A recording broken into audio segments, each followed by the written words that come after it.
এ দাবিতে রবিবার সকাল থেকে দুপুর পর্যন্ত পৌর মার্কেট চত্বরে অবস্থান নিয়ে বিক্ষোভ করেন তারা। এ সময় তারা মেয়র ও কাউন্সিলরদের বিরুদ্ধে স্লোগানসহ বক্তৃতায় তাদের অপসারণ দাবি করেছেন।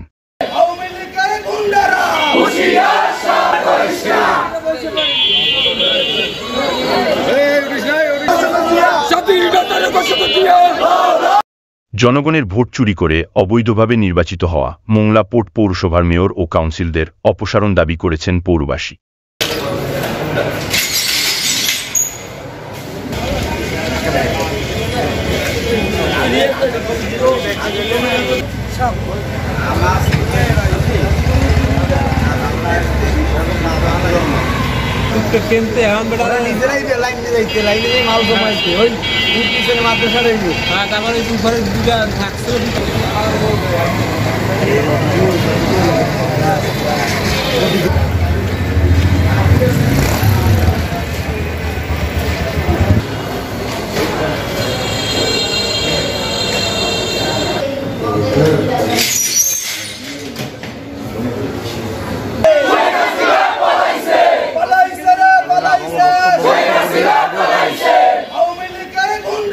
আপনারা দেখছেন বাগেরহাট 24 টিভি।